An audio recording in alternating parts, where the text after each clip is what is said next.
on arrive à la fin. Aujourd'hui, on va finir avec les promesses qui restent pour traiter. Et il y a quelqu'un qui voudrait faire un petit résumé de ce que nous avons vu jusqu'à maintenant. Non. Ok, c'est trop tôt encore. J'aimerais bien que vous puissiez sortir d'ici ce week-end avec la certitude, la sûreté d'avoir un Dieu qui vous aime énormément. Avec l'assurance d'un Dieu qui est amoureux de toi. Il est tellement amoureux qu'il vous aime à mourir. Littéralement. Littéralement. Et Paul nous dit ça dans Romains chapitre 5. Il n'y a plus beau, plus grand amour que celui qui donne sa vie pour les autres, pour ses amis. Et Dieu a donné sa vie pour nous. Et dans cette situation, dans ces cadres, dans voilà, cette relation amoureuse qu'il veut engager avec toi, il a fait 10 merveilleuses promesses. Il a dit, écoute, c'est moi, tu m'as trouvé. C'est bon, arrête. Ne cherche plus.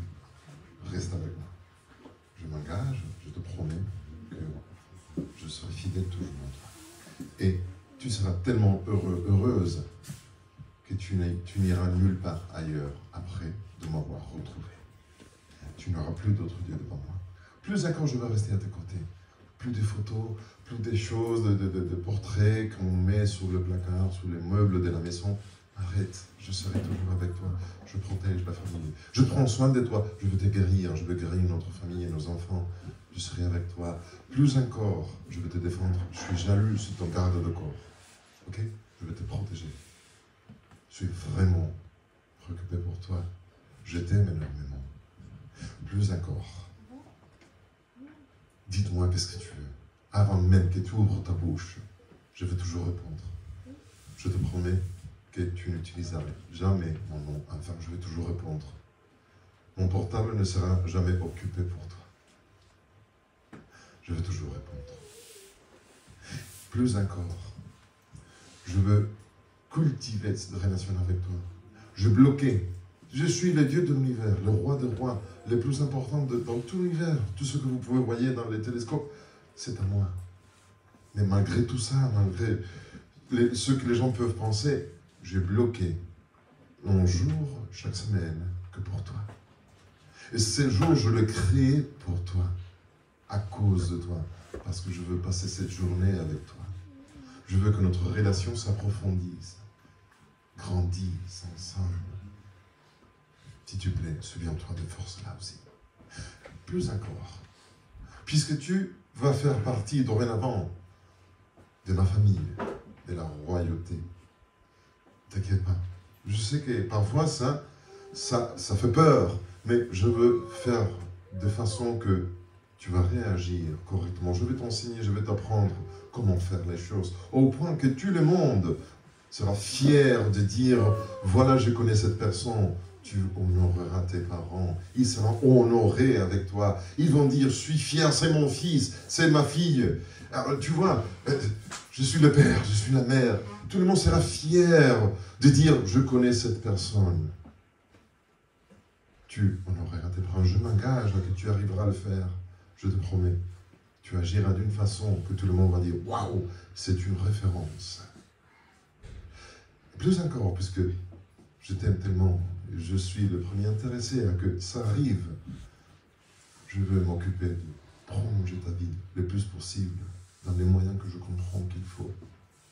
Et puisque tu es à moi, si tu m'acceptes, je veux te protéger.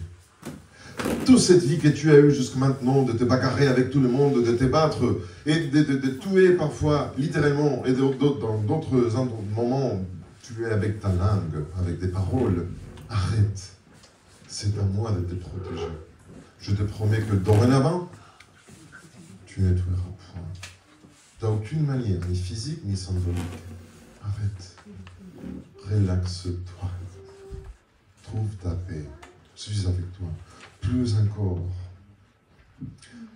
Les gens ne me voient pas, mais ils voient ton mariage. Et ton mariage va devenir un reflet de notre relation personnelle.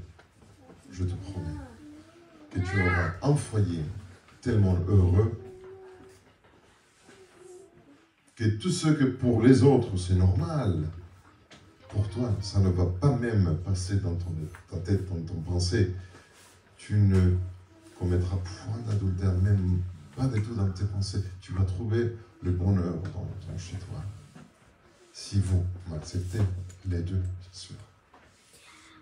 Jusque-là, on a vu hier et avant-hier. Mais ça continue. Il y a une 8e promesse. D'accord? Vendredi, je vous avais dit que l'ordre de ces 10 promesses n'est pas par hasard. Il y a un ordre logique. D'abord, dans la première partie de la loi, les 4 premières promesses, s'il n'y a pas d'engagement, pourquoi devrais-je m'engager à rester à côté de quoi qu'il en soit et moins encore à répondre toujours à ces appels? S'il n'y a pas d'engagement d'abord, c'est normal. D'abord, Dieu dit, je m'engage avec toi et tu n'auras point d'autre Dieu après. Voilà, tu vas rester avec moi, je te promets que ça va arriver. Et une fois qu'il y a cet établissement d'un engagement, d'une relation qui va débuter, il va commencer, alors maintenant il y a, ok, et qu'est-ce qu'on va faire? Bon, d'abord, on va rester ensemble. Pas des photos, le vrai c'est là. Ok? Vous voyez? Je ne peux pas m'engager à rester avec quelqu'un avec qui je n'ai aucun lien qui me rattache. C'est pour ça que la deuxième promesse arrive dans cet ordre. Et après, je vous avais dit que oui, on peut rester ensemble dans la même maison, mais parfois, on se donne les dos l'un à l'autre, on ne se parle pas. On a trouvé parfois, le pasteur de certains foyers, qui est en maison, on va dire, par foyer, qu'on arrive. Donc, c'est le 3e pas logique, une conversation qui fait que cette relation continue, s'approfondisse. Oui. Et la 4e, c'est plus encore. On va mettre le cerise sur le gâteau. On va travailler activement pour fortifier cette relation. Rendez-vous hebdomadaire. Vous voyez qu'il y a une logique. Il n'y a pas de raison de entretenir un rendez-vous hebdomadaire avec quelqu'un qui tu ne parles pas, tu ne restes pas à la maison avec toi, et pire encore, cette personne ne te dit rien à toi, tu n'as pas d'engagement. Pourquoi tu tiens une date, on va dire, un rendez-vous hebdomadaire? Vous voyez? C'est une logique. C'est clair jusqu'à maintenant? Oui? Alors c'est normal. Nous ne pourrions jamais réordonner les promesses autrement. D'accord. Mais après, Dieu dit, ok, ça c'est la partie que régule, on va dire, notre relation. Je m'engage. C'est moi qui fais les promesses. Je sais que de ton côté, tu vas faillir, mais quand même, je suis là. Moi, j'aime bien ça. La position d'autorité de Dieu. Cette position d'autorité n'est pas pour imposer, obliger, mais plutôt pour sortir, aider, soutenir. Tirer vers le haut. Voilà. Et tirer vers le haut. Voilà, c'est ça. Alors, et l'autre jour, je publie une petite vidéo de méditation. À chaque fois que nous lisons, rien à voir, je fais une petite parenthèse. Alors, nous lisons dans la Bible à plusieurs reprises que Dieu étend son bras fort. Il est quelqu'un qui... Et à chaque fois qu'on utilise, on retrouve cette expression dans la Bible, traditionnellement, on a l'impression que c'est un bras fort en tant que menaçant, qui punit, qui frappe. Mais ce n'est pas du tout le cas. Je viens de faire un résumé d'une vidéo que j'ai publiée il y a quelques jours. C'est le bras fort d'un pompier. Vous avez vu les pompiers qui sont en cousteau, hein? Eux, ils font des calendriers quand même. Les filles, attention. Attention les femmes. Et pourquoi ils sont forts? Parce qu'ils ont besoin de cette force pour soulever beaucoup de poids, parfois même une personne, pour le sortir, soit au-dessus d'une voiture en flammes, soit d'une fenêtre, soit d'un... C'est un bras fort. Lorsque tu es dans un souci, dans un puits, dans un trou, dans un problème, quelque chose qui brûle, tu vois un bras fort qui rentre et commence à tirer de toi pour te sortir du danger. Qu'est-ce que tu ressens? Soulagement. Ça, c'est l'idée que nous devrions ressentir à chaque fois que nous lisons le bras fort de Dieu. Il est là pour faire tout ça. Et plus encore. Et maintenant, il dit, je m'engage. Je suis le Dieu fort. Bon, j'ai fait ma thèse de licenciature sur le livre de Ruth, Boaz, c'est la figure de Jésus, il y a énormément. Boaz signifie littéralement les valiants, le fort. Mais bon, ça c'est plusieurs sujets, pas qu'un sujet, un autre week-end peut-être. Et une fois qu'il est là, il nous dit, maintenant, on va avec la deuxième partie de la loi. La partie qui peut réguler vos relations entre vous. D'accord? Et ce n'est pas par hasard qu'on retrouve cet ordre. La toute première chose, les droits humains à la vie. Il faut protéger la vie. On est en train d'envoyer des satellites, des navettes à Mars pour faire des études et farfouiller là-bas. Je ne sais pas, qu'est-ce qu'ils font? Ils font pas mal de choses. C'est vrai. À Mars, pardon. Oui, Mars. Désolé. Non, non, mais oui, c'est bon le Mars, hein, chocolat. Aussi. Mais il n'y a pas de vie. La toute première chose, c'est trouver la vie. Et Dieu, la première chose qu'il fait, c'est de protéger la vie. Alors, par rapport à ça, quelle est la première promesse qu'on retrouve dans ce sens? Tu ne tueras point. Il faut protéger la vie. C'est vrai que je te soulage de cette responsabilité de prendre certaines décisions qui ne te correspondent pas. C'est à moi de prendre ce type de décision. Mais plus encore, c'est pas question de que tu sois gêné, préoccupé. Je te donne ma paix. C'est à moi de te protéger et de décider certaines choses. C'est pas ton problème, c'est pas ton souci. Calme-toi.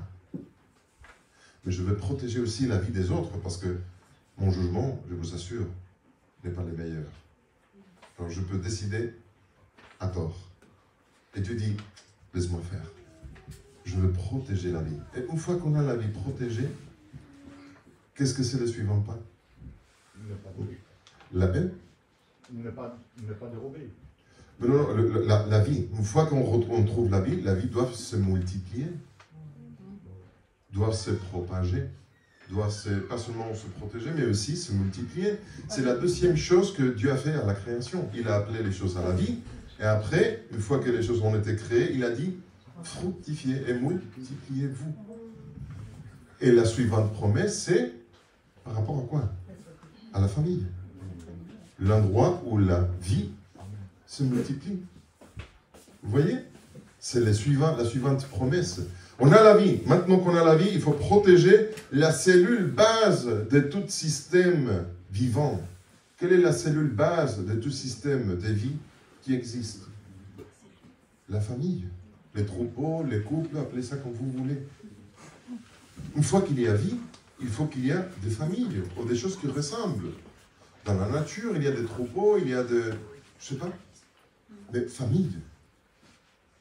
Une fois qu'il y a vie, on doit structurer la vie. La famille, c'est la cellule base de toutes les structures vivantes. On protège ça.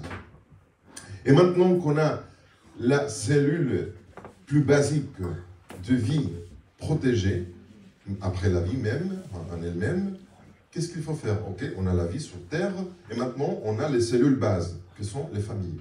Ok? Et maintenant je suis avec ma famille.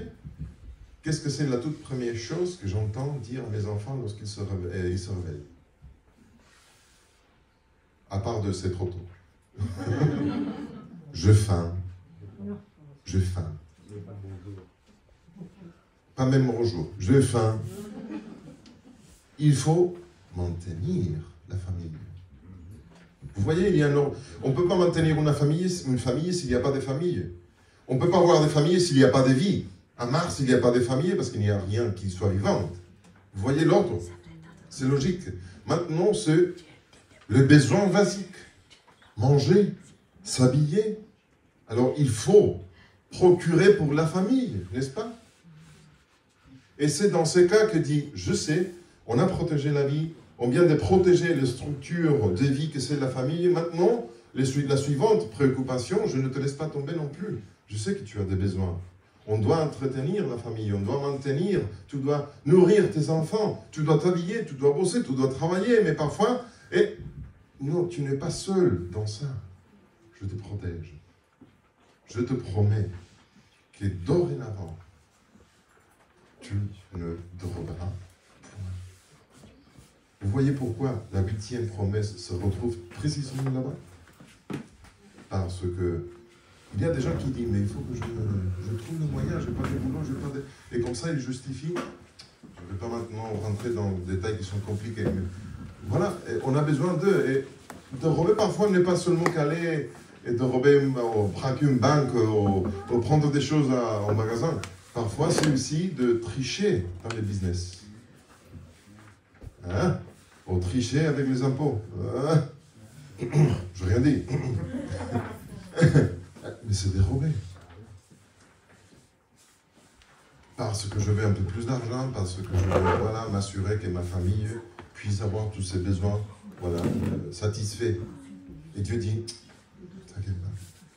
Je te promets tout ça, tu ne penses pas que je vais te laisser tomber. Je te promets que dorénavant, tu n'auras plus jamais besoin de dérober. Tu ne te trouveras jamais dans des situations tellement compliquées que tu arriveras au point de dire, j'ai besoin de rober, de prendre des choses, de voler. C'est une promesse. Laisse-moi faire. Mais écoute, je viens de te pousser, si tu m'acceptes.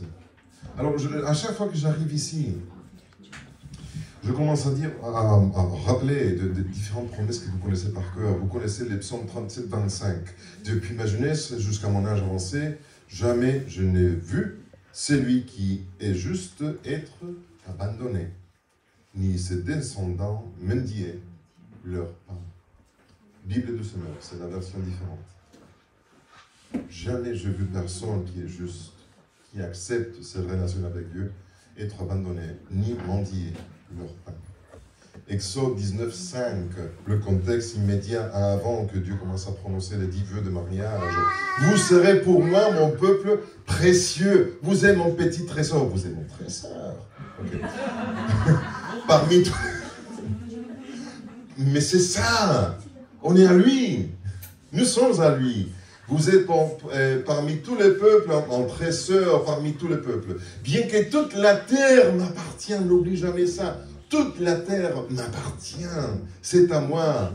Ne vous oubliez pas que Dieu est celui qui a créé le ciel, la terre et toutes les choses qui se retrouvent dedans, même dans la mer. Et c'est pour ça qu'il nous rappelle encore une fois dans la 4e promesse, parce que j'ai tout créé. Alors où est le problème? Tu perds ton boulot? T'inquiète pas, tout est à moi. Maintenant, je viens de te le dire, il y a 3 promesses. Tout est à moi. Je suis le Créateur. Psaume 56, verset 6, et les psaumes 24, verset 1. La terre et ses richesses appartiennent à l'Éternel. L'univers, écoutez bien, l'univers est à lui, avec ceux qui l'habitent. Vous avez jamais réfléchi à ce que ce texte veut dire? L'univers, je répète, prenons le télescope, le Hubble, et l'autre, comment s'appelle le dernier? Le Hubble, qui vient d'aller plus loin de ce que le Hubble a arrivé jusqu'à maintenant. Et ce verset vient de dire l'univers là où le Hubble peut y arriver, et au-delà encore, est à lui, avec ceux qui l'habitent. Il ne parle pas que de l'humanité, la race humaine. Il parle de tous les êtres créés ailleurs. Ce texte est vraiment grandiose, énorme. L'univers est à lui avec ceux qui l'habitent. L'univers. Psaume 89, 12, verset 11 dans la Bible de Semeur.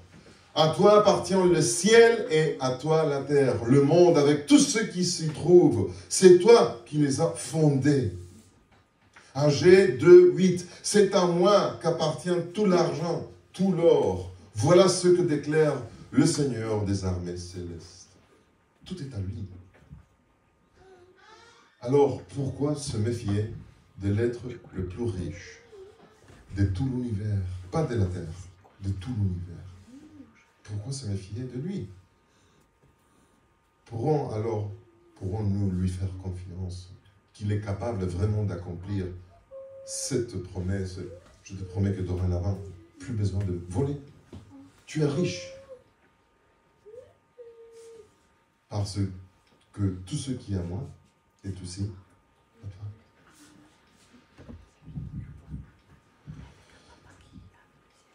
Il y a des gens qui peuvent me dire, oui, mais il y a longtemps que je demande à Dieu une belle moto. Psaume 84, verset 12. Dieu ne refuse aucun bien à ceux qui cheminent dans l'intégrité. Mais dans Ésaïe, c'est-à-dire, bon, j'avais des choses à dire encore, mais Dieu ne refuse aucun bien. Parfois, il y a des choses qui sont légitimes, correctes, sont choses qu'en elles-mêmes n'ont rien de mal, mais cette chose à moi, ça ne me fera aucun bien. Et c'est à Dieu de décider. Si des choses qui apparemment font du bien, à moi ça va me faire du bien. Une balle de foot. Une balle de foot. Les enfants, les petits-enfants, combien de fois ils demandent parfois « Je veux une balle de foot, je veux une balle de foot ». C'est un exemple banal, petit. Est-ce que nous, on l'accorde toujours les choses qu'ils demandent immédiatement? Ah, mais pourquoi? Mais qu'est-ce qu'il y a de mal dans une balle de foot? Rien. Mais parfois, on dit, mais si tu passes les examens, alors je vais t'accorder ton... Tu vois? Mais si on commence à tout donner, dans tout instant, dès le moment qu'on demande immédiatement, qu'est-ce qu'on est en train de faire avec nos enfants? Alors, Dieu, qui est encore meilleur Père de ce que je le suis, pensez-vous qu'il agira autrement? Non. Alors oui, c'est vrai qu'il est le plus riche. Il nous accorde tout ce qui nous fait du bien. Même des choses qu'on n'a pas demandées parfois. Mais il y a d'autres choses qu'on demande, mais il ne nous accorde pas. Mais c'est à lui, dans sa sagesse en tant que Père, de décider. Mais c'est clair qu'il a promis que nous ne déroberons jamais. Et ça, c'est une promesse. Il y a des autres textes, je ne mentionne simplement l'Ésaïe 33, versets 15 et 16, les psaumes 23, 5, c'est un psaume qu'on a lu hier matin. Pour moi, tu dresses une table au jeu de mes ennemis. Vous savez qu'est-ce que cela veut dire? Tu es en train de manger et tes ennemis sont derrière toi. Mais il ne peut pas te toucher.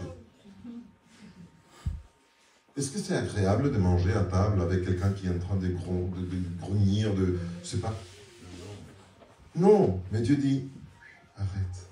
Il va nous calmer au point que nous aurons envie vraiment de manger. Je ne sais pas comment est-ce qu'il va le faire.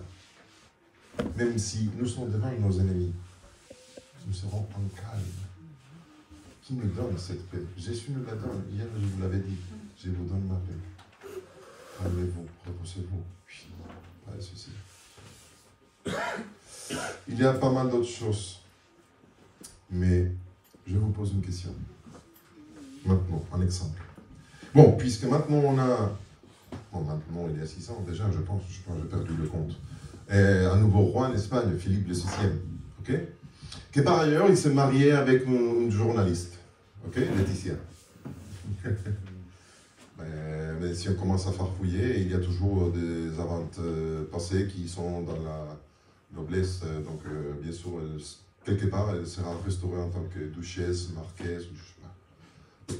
Bref, mais elle était toujours une journaliste. D'accord? D'accord? Alors, imaginez-vous que, je rigole, c'est pas le cas, c'est qu'un exemple banal, ok? Il vient et... Quels sont les magasins les plus importants ici en Belgique? En France, c'est le Galerie Lafayette, le plus, on va dire. Uno. Ici, c'est quoi? Leclerc? Non. C'est Inno. Inno? L'équivalent de Lafayette, c'est Inno. Inno, ok? Inno. Imaginez-vous que le roi de l'Espagne arrive avec son épouse, et ils sont ici en Belgique, en Bruxelles, je suppose. Et ils ont l'envie de visiter les grands magasins Inno. Ils rentrent dedans, les deux. Et à la sortie, écoutez bien, à la sortie, le roi, avec les gardes de corps, tout le monde sort, et la reine avec lui. Et lorsqu'il sort, le panneau de sécurité commence à piper. Pip, pip, pip, pip. Vous imaginez cette situation? Ils ont dérobé. Ah, et le roi qui... Son que le aparece. Mais c'est quoi? On voit la Laetitia avec son sac à main qui... Et son déchoissure Manolo qui sont là-bas. Bon, ça c'est pour rigoler un peu, mais... Alors, j'imagine le roi qui se tourne vers elle en disant, mais pourquoi tu as dérobé? Tu as ma visa black. tu es riche. Tu es mon épouse. Tu n'as qu'à demander. Pourquoi tu dérobes? C'est rigolo, n'est-ce pas? Pourquoi vous dérobez? Pourquoi je dérobe? Pourquoi je vole? Si je suis l'épouse du roi de l'univers.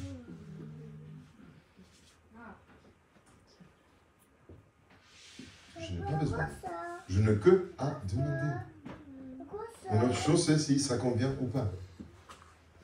9e promesse. Une fois que la nourriture est assurée à table, les besoins sont couverts, sont fournis, il y a maintenant la suivante image. On a la vie, on organise la vie dans des familles, ok, tout le monde dans son coin, dans sa petite maison, dans le quartier, dans le voisinage, ok. Et chaque maison maintenant, voilà, on a le fournisseur qui arrive et nous donne tout ce dont on a besoin. Voilà, tu ne dormiras point. Et maintenant qu'on a déjà mangé à table, voilà, on est satisfait, voilà, on s'entre-regarde les uns aux autres. Qu'est-ce qu'on fait maintenant? Il ne faut pas envie les voisins. Ouais. Il ne faut pas avoir l'envie d'avoir la même chose qu'eux. C'est une question simple. On arrive aux relations interpersonnelles. Mon voisin. Une fois que la vie est organisée, on a mis des petits foyers, tac, tac, tac, tac, des maisons, ok? Et une famille est dans chaque maison. Après, voilà, le besoin fourni, tout accompli. Bien, maintenant, il faut vivre la vie. Dès que tu sors dehors de chez toi, tu vas commencer à te relationner avec les autres. Et c'est là où on commence à voir des petites frictions. Ah, mais tu regardes la voisine, regarde le voisin. Oh, mon chef, vois mon employé, vois les pasteurs, vois les diacres, vois le... on commence à avoir des petits soucis relationnels. Vous voyez, l'ordre, c'est simple. C'est la pyramide de besoins, on va dire. Tac, tac, tac, tac, ça commence à monter. Mais maintenant qu'on a déjà tout couvert, on rentre dans le relationnel, dans le social. Et c'est là que Dieu nous dit, maintenant que tous tes besoins ont été couverts, il faut que tu fais ta vie. Et en faisant ta vie, tu vas avoir des problèmes avec ceux qui sont dans ton entourage. Et je sais que parfois, il y a des gens qui sont vraiment méchantes, hein, qui tordent les choses, qui manipulent, ils te prennent la parole pour dire des choses que tu ne voulais pas dire. Il y a des gens compliqués. Hein. Non, mais on ne connaît personne comme ça, n'est-ce pas? Moi, dans l'église non plus. Écoute, je sais que parfois la vie est compliquée. Je te promets pareillement. 9e promesse. Je te promets que tu ne porteras pas des faux témoignages contre ton prochain. Maintenant, on rentre dans le relationnel. Et ça, cette promesse a plusieurs niveaux d'analyse. On n'a pas le temps aujourd'hui. C'est vraiment étendu. Mais porter plainte, porter faux témoignages contre ton prochain, ça veut dire plusieurs choses. Oh, la version raccourcie, c'est « tu ne mentiras pas ». Voilà.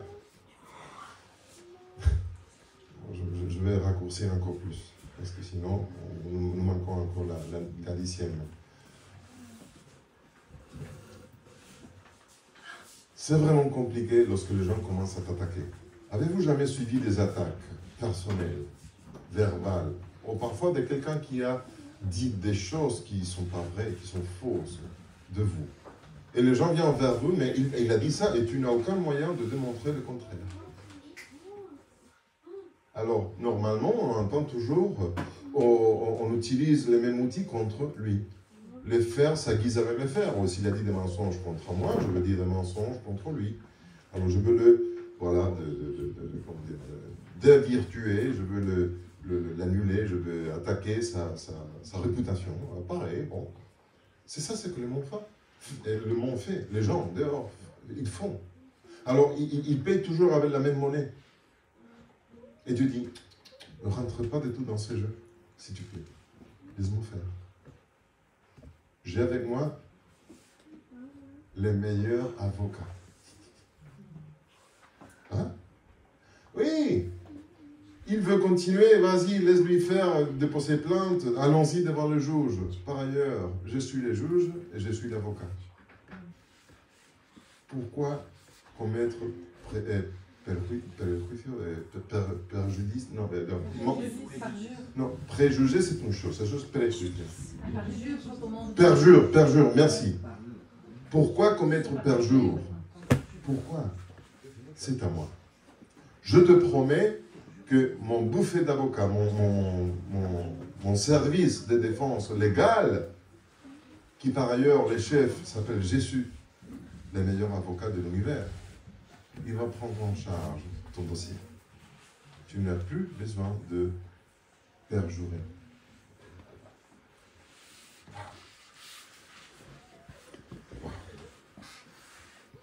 Et parfois, il y a d'autres choses. Je vais rentrer dans certains détails. Je me souviens, il y a des années, j'avais vu un film de Tarzan, mais de Johnny Weissmuller, l'ancien, le bon.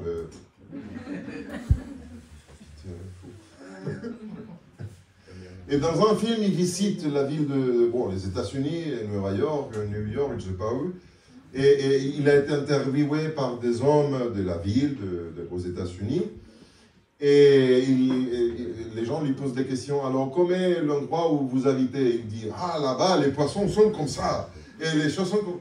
Et les gens rigolaient autour de lui. Il dit, c'est bien qu'il vient de l'Afrique, qu'il vient de cette partie sauvage, on va dire, parce que si c'était quelqu'un d'américain, il aurait dit que les poissons, c'était comme ça. On aime exagérer. Et pour lui, c'était juste. Voilà, les poissons sont comme ça, les crocodiles sont comme ça. Il faisait... Je me souviens vraiment beaucoup de cette scène précise, parce que c'était vraiment, pour moi, en tant que jeune homme, enfin encore, je ne me souviens pas quel âge j'avais. Ouf, Pedro, arrête. Ça m'a choqué, parce qu'on a l'habitude d'exagérer. Et on le fait d'une façon tellement naturelle qu'on ne se rend pas compte qu'on rend un faux témoignage. Exagérer, c'est donner un faux témoignage. Oui ou non? C'est faux. Ça ne correspond pas à la réalité. Et dans ses promesses, il nous dit, tu ne porteras pas de faux témoignages. Ça va au-delà encore de ce qu'on pense. Parce que, je vous pose la question, je ne sais pas quel numéro de pied de chaussures vous portez, mais est-ce que vous allez acheter 3 numéros de plus encore de ceux que vous utilisez? Pourquoi? On ne le trouve pas, moi. On ne le trouve pas, toi? Je dois faire sur mesure, alors. On peut le commander, quand même. Non, mais ça ne correspond pas à la taille que nous avons. Et une fois que nous portons ce type de chaussures, ça nous embête, ça nous gêne, on ne peut pas marcher correctement. Il faut être juste. Mais si on prend les choses, voilà. Mais pourquoi, si quelqu'un, nous allons au magasin, je demande, s'il vous plaît, pouvez-vous m'apporter un 44 de ce modèle que j'aime bien? Et la personne me dit, voilà, tiens, un 44. Et me pose sur la table un 47. Mais non, mais je dis un 44. Mais oui, c'est un 44, voisin. Mais c'est un 47. C'est la même chose, on exagère. On donne des informations qui ne correspondent pas à la réalité. Comme cette personne au magasin me donne des choses que je n'ai pas demandées. Alors nous pouvons arriver au point que l'autre personne se forge des idées dans son esprit qui ne correspondent pas à la vérité. Donc on est en train de mentir. Dieu nous dit, à part de gérer nos relations, nos disputes avec nos voisins et ceux qui nous entourent, il est en train d'aller au-delà encore pour nous dire, je te promets que dorénavant, tu deviendras une personne avec une perception de la réalité plus ajustée, plus correcte. De façon que les gens qui se rapprochent de toi, ils seront conscients de qui ils se rapprochent. Parce que lorsque les gens auront besoin d'une référence, d'un avis, d'un conseil, ils savent que ce que tu vas dire, c'est juste. Ni trop court, ni trop large. Vous voyez les implications du faux témoignage? Encore mieux, de ne pas apporter au dire de faux témoignages. Ça est relié à la façon dont on a nous-mêmes de concevoir, de percevoir la réalité qui nous entoure et de nous relationner avec les autres en toute justice et justice. C'est bon?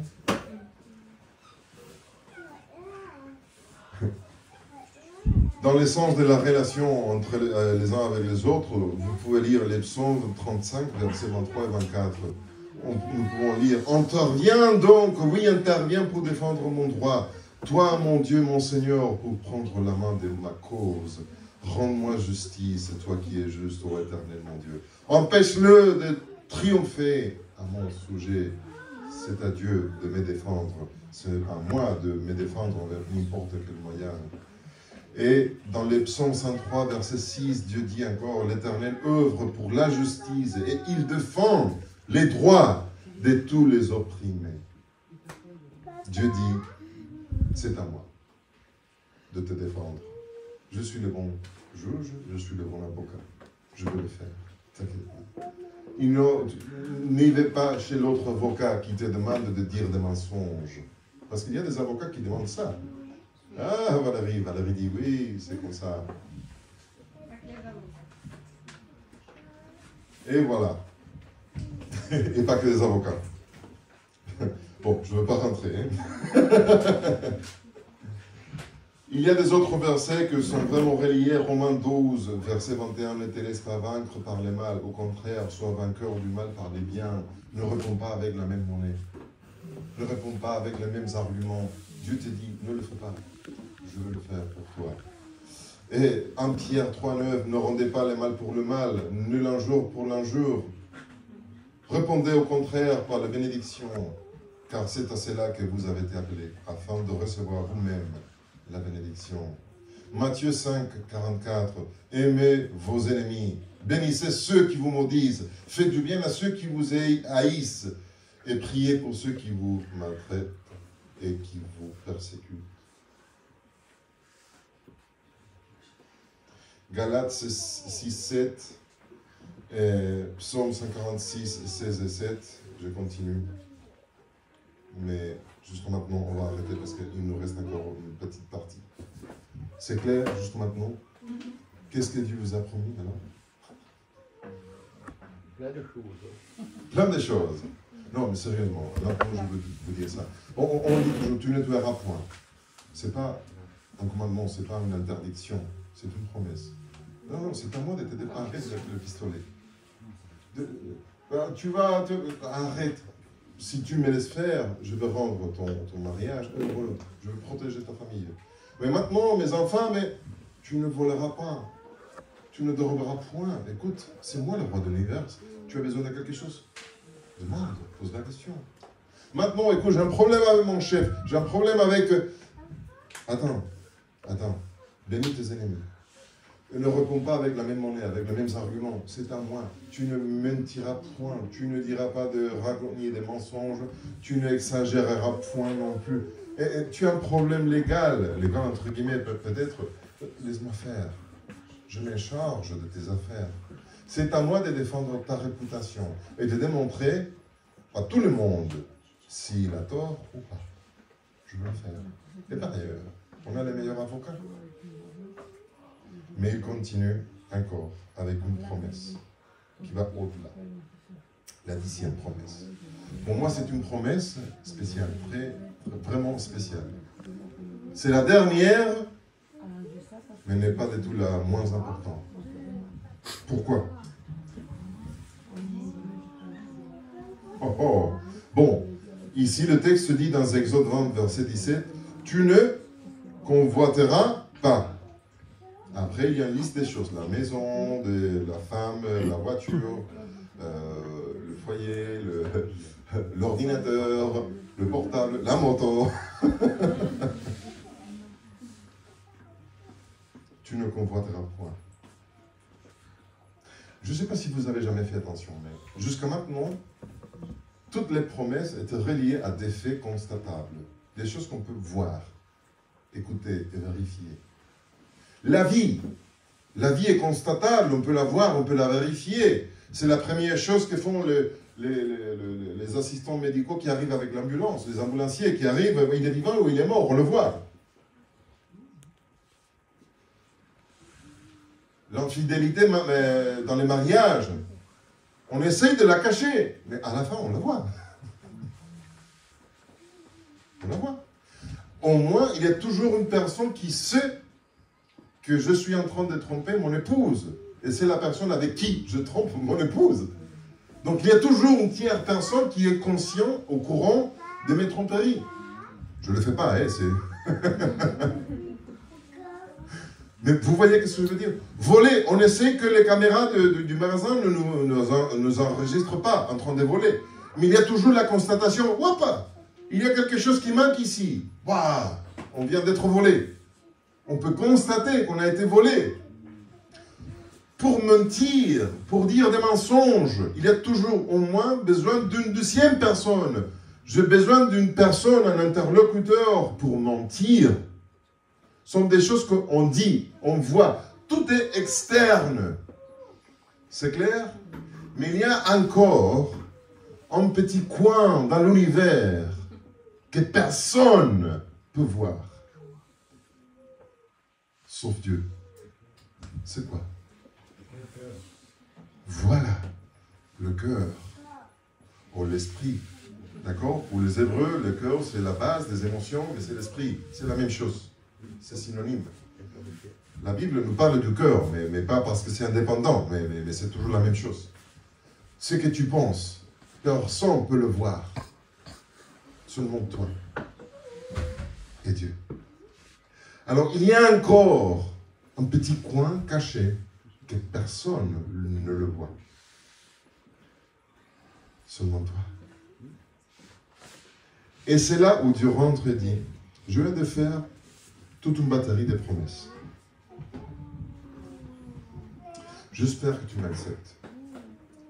Parce que moi, vraiment, je m'engage. Ça serait dommage que tu ne me donnes, tu ne m'accordes pas une opportunité de te montrer que je veux vraiment accomplir. Que je suis vraiment fidèle.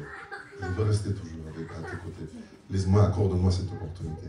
Mais plus encore, il y a un petit coin, une petite chambre cachée, où il n'y a pas de fenêtre ni de porte, où personne ne peut rentrer. C'est ton cœur, tes pensées, ton esprit. Là où tu réfléchis, qu'est-ce que tu fais? Là où tu peux tromper encore ton épouse. Là où tu aimerais bien voler les choses, mais tu ne le fais pas parce que tu as peur de la police. Là où tu réfléchis, je te promets. Et c'est la dernière promesse. Mais pour moi, c'est l'une des plus grandes promesses que je retrouve dans la Bible. Je te promets que si tu m'accordes l'opportunité, je vais faire tout cela, de ce que je viens de dire jusqu'ici.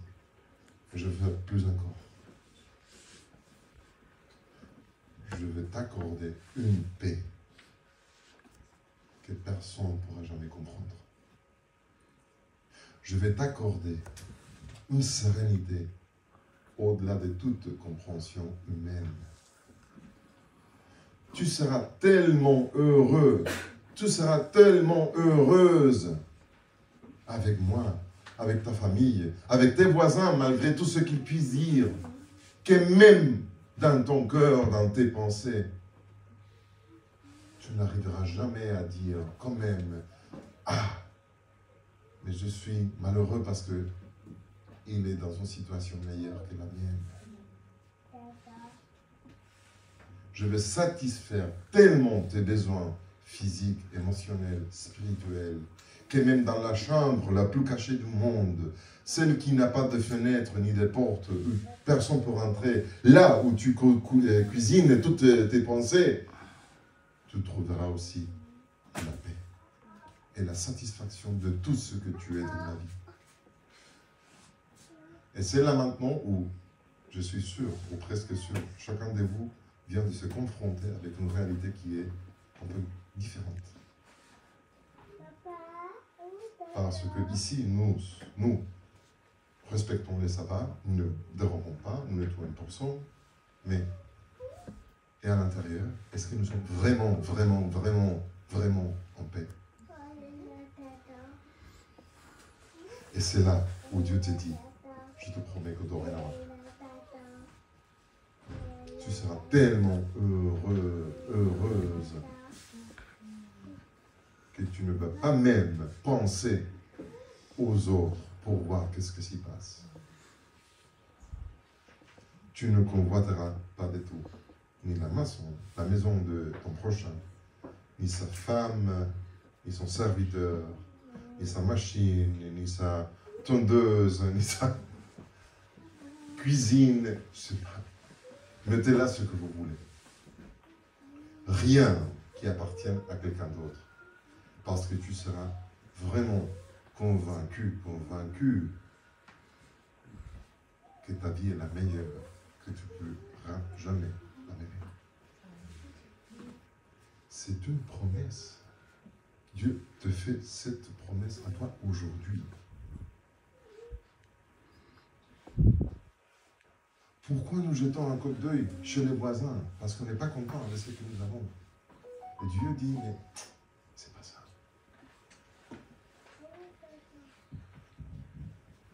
Est-ce que vous le croyez? Parce que c'est une promesse. Alors, normalement, jusqu'à maintenant, on a dit plus ou moins, oui, c'est vrai, c'est bon, Pedro, oui, ça, bah. Mais maintenant, la toute dernière promesse qu'on laisse passer normalement, c'est la plus forte. Parce que ça touche vraiment notre réalité. Je vous pose la question, êtes-vous vraiment heureux, heureuse? Au point de ne rien convoiter, pas même penser à...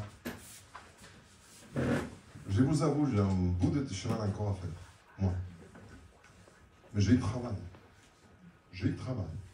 Et à chaque fois que je me retrouve à moi-même en train de me détourner de cette chose, je reviens, cette promesse revient à moi, je dis, mon Dieu, désolé, je vais t'accorder cette opportunité de me donner ta paix, de me donner vraiment cet état d'esprit où j'ai tout ce qu'il faut. Rends-moi encore une fois heureux, comme je l'étais. Je ne veux plus commencer à réfléchir dans des choses qu'il ne faut pas.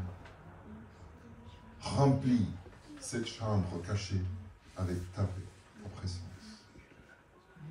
Et c'est ça qu'il apprend, de remplir ton cœur avec sa présence.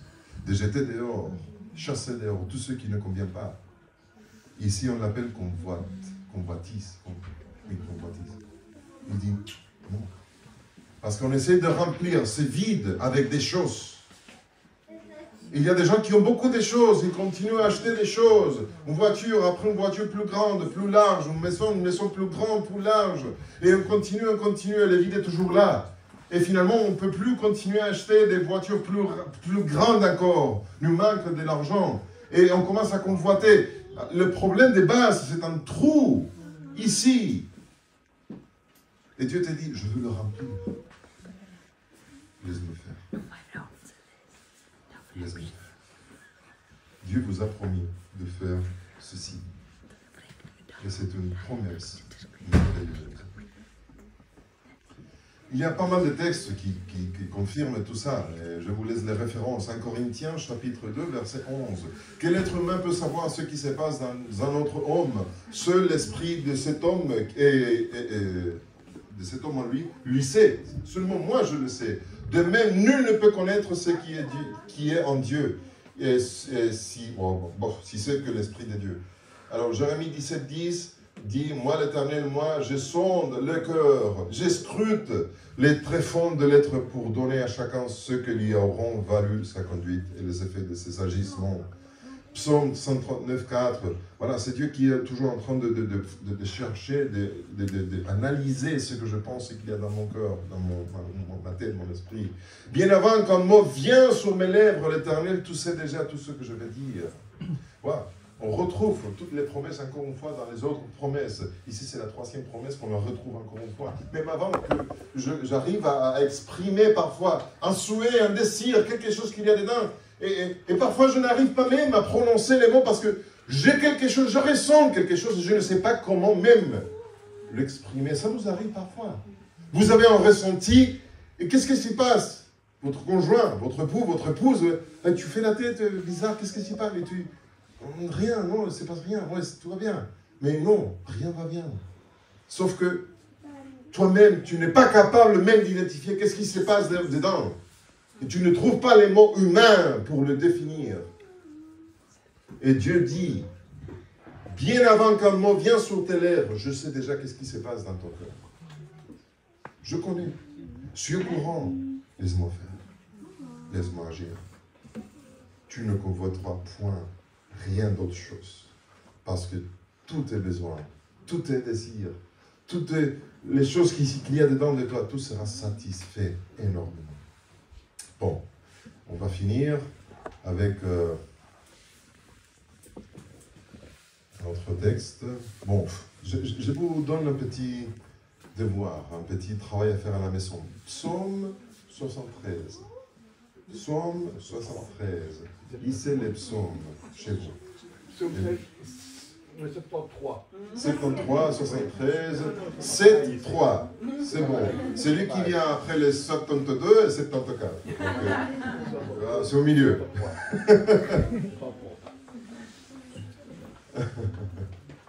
Écoutez, je vais vous laisser une batterie de promesses pour nous dire au revoir de ce week-end. Jusqu'à quel point la Bible imprégnée partout de promesses de Dieu. Qui parmi vous a compté toutes ces pas depuis que vous vous êtes réveillé ce matin? J'ai 30 heures de pas. Moi aussi. Et je t'avoue une petite chose. Mais, c'est pas exact. Oui. Parce que si on n'a pas le GSM avec, ben, ça ne fait pas. Et parfois, je donne des petits pas et ça ne compte pas. C'est le petit piège depuis que toutes ces petites choses sont sorties. Parce que j'écris ça, il n'avait pas. Job, chapitre 31, verset 4. Dieu n'a-t-il pas connu mes voies? N'a-t-il pas compté tous mes pas? Tout. Pas comme le GSM. Tout mes pas. Parfois, j'imagine à Dieu avec un petit ordi, avec un Excel, les pas des Pedro d'aujourd'hui. Tac, tac, tac, tac, tac, tac. Et c'est statique. Mais il le compte. Bibliquement, c'est correct. Parce qu'il a tout compté. Matthieu 10, verset 29 à 31. Ne vendons pas une paire de moineaux pour un sou, et pourtant, pas un seul d'entre eux ne tombe à terre sans le consentement de votre Père. Quant à vous, même, écoutez bien, les cheveux de votre tête sont tous comptés. Combien parmi vous avez compté combien de cheveux se sont restés dans la brosse ce matin? Je dis, les femmes qui se plaignent toujours, ouais, je suis en train de me rendre chauve, ben, tu vois, parce que regarde, tu commences à tirer des cheveux de la brosse. Combien il avait dedans? Là. Je vous pose cette question parce que si vous me dites combien de cheveux vous reste, pour moi c'est de plus en plus facile. Ça, c'est une chose. Mais combien vous reste encore collé à la tête, canté à la tête? Là, nous dit que Dieu, il sort son Excel, il dit voilà tous les pas de Pedro aujourd'hui, tous les cheveux qui lui restent encore aujourd'hui, de moins en moins, mais bon, ça continue. Dieu a un Excel. Il a les statistiques précises. Il a un Excel. Ah, c'est bon. Ah, bien joué, bien joué. Je prends note. Écoutez bien. Et vous pensez que quelqu'un qui est en train de... Avez-vous jamais donné un petit souris, un petit... hamster aux enfants. Et les premiers jours, les enfants étaient tout le temps autour de la cage. De la cage, oui, on dit. Oui. En train de regarder, regarde, il se lave le visage, il fait comme ça, et tout, il est en train de traîner dans la roue, Ils sont en train de... Vous imaginez ça? C'est une image un peu symbolique, mais Dieu est en train de faire cela avec toi. Il compte tes pas. Il compte tes cheveux, combien te reste encore sur la tête. Il est vraiment attentif à toi. Il fait attention. C'est la même chose que nous venons de voir dans les promesses. Dis-moi, parle-moi. Avant que même tu parles, il est déjà en train de dire, dis-moi chérie.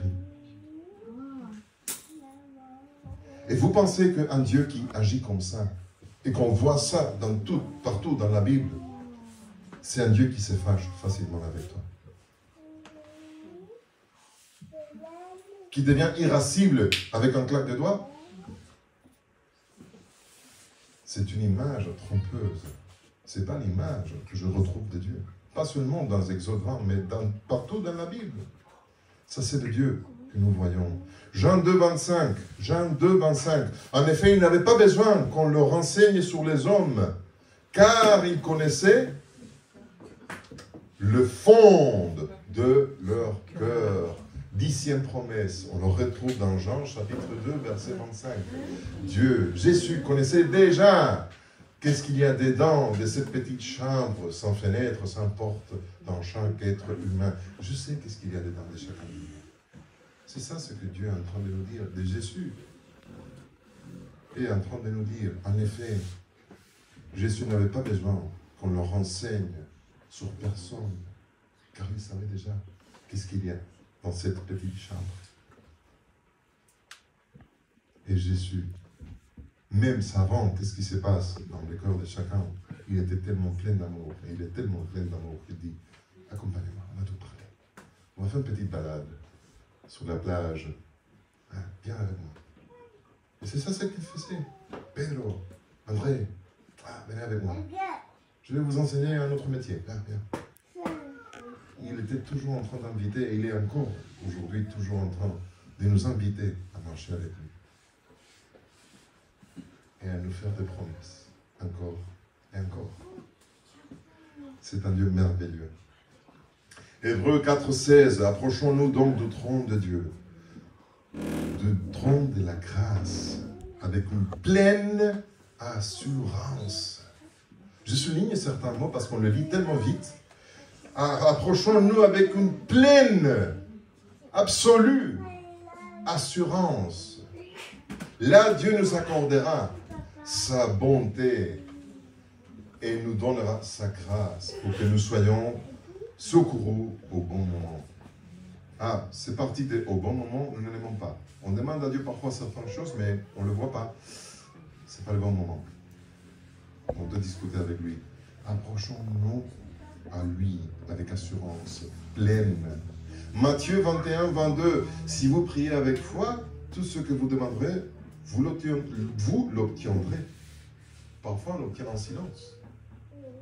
Et j'ai une autre prédication au sujet des silences de Dieu. Ellen White nous dit que les réponses en silence de Dieu, normalement, sont les meilleures bénédictions que nous pouvons avoir. J'ai du mal encore à complètement comprendre cela. Mais lorsqu'on traverse une situation compliquée et on ne voit pas de réponse, je comprends que c'est difficile. Mais je dois surmonter mes émotions et accepter que si Dieu dit que parfois le silence est le meilleur, il est plus sage que moi.